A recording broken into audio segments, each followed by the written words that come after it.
4 करोड़ 44 लाख के trial court में ही है। नए कानून में गैर इरादतन हत्या को 2 कैटेगरी में बांटा गया है।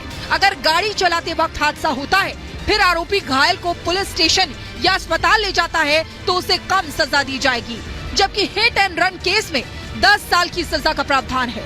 नए कानून में मॉब लिंचिंग के लिए फांसी की सजा का प्रावधान है, तो अब स्नैचिंग के लिए भी कानून बना है।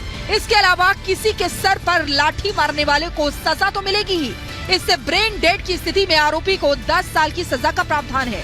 नए कानून में पुलिस की जवाबदेही तय होगी। अब कोई गिरफ्तार होगा तो पुलिस उसके परिवार को जानकारी देगी। किसी भी केस में 90 दिनों में क्या हुआ, पुलिस इसकी जानकारी पीड़ित को देगी। पहले ये जरूरी नहीं था। गृह मंत्री अमित शाह ने कहा कि इससे पुलिस की जवाबदेही तय होगी, जिससे पारदर्शिता बढ़ेगी। ईज ऑफ जस्टिस को सरल, सुसंगत, पारदर्शी और जवाबदेही प्रोसीजर के माध्यम से साकार किया गया है। नए कानून में आतंकवाद को परिभाषित किया गया है।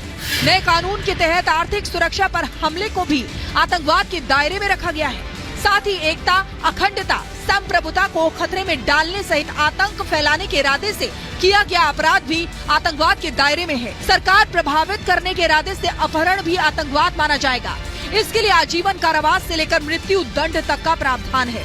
अब विदेश भागने वाले अपराधियों पर भी शिकंजा कसेगा। अगर 90 दिन के भीतर आरोपी कोर्ट में पेश नहीं हुआ तो उसकी गैर मौजूदगी में ट्रायल होगा। गृह मंत्री अमित शाह ने कहा कि देश में कई केस लटके हुए हैं। बॉम्बे ब्लास्ट जैसे केसों के आरोपी पाकिस्तान जैसे देशों में छिपे हैं। अब उनके यहाँ आने की जरूरत नहीं है। सैकड़ों लोग बम धमाके में मार दिए जाते हैं। कश्मीर में आतंकवाद कर पैदल चलकर पाकिस्तान में छुप जाते हैं। क्या इनको सजा करनी चाहिए या नहीं करनी चाहिए? मेरा बहुत साफ क्वेश्चन है। क्या सिंपैथी है आपकी इसमें? अब नहीं बख्शा जाएगा।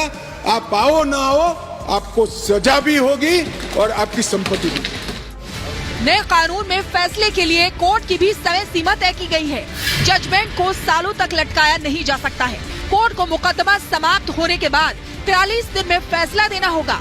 निर्णय देने के 7 दिन के भीतर सजा सुनानी होगी। वहीं दया याचिका सिर्फ दोषी ही दाखिल कर सकता है। कोई एनजीओ या संस्थान ऐसी याचिकाएं दाखिल नहीं कर सकते। सुप्रीम कोर्ट से याचिका खारिज होने के बाद 30 दिन के भीतर दया याचिका दाखिल करनी होगी। पहले सालों तक दया याचिकाएं दाखिल की जाती थी। गंभीर मामलों में आधी सजा काटने के बाद रिहाई का प्रावधान है।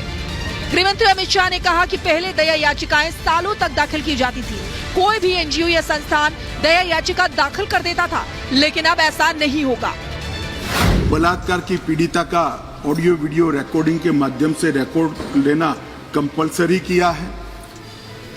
कई सारी जगह पे मैं आगे बताऊंगा आपको टेक्नोलॉजी का उपयोग किया है और कोर्ट पर भी ढेर सारे समय को कम करने के प्रावधान पर हमने डाले हैं। देश की बदलते परिवेश में नए कानून की जरूरत थी। लंबे समय से कानूनों के दांवपेच से अपराधी बचकर निकल जाते थे, लेकिन नए कानून में ऐसे ही लूपहोल्स को भरने की कोशिश की गई है, जिससे कोई भी अपराधी बच ना सके और पीड़ित पक्ष को न्याय में देरी ना हो सके, क्योंकि कहते हैं कि देरी से मिला इंसाफ भी अपराध है।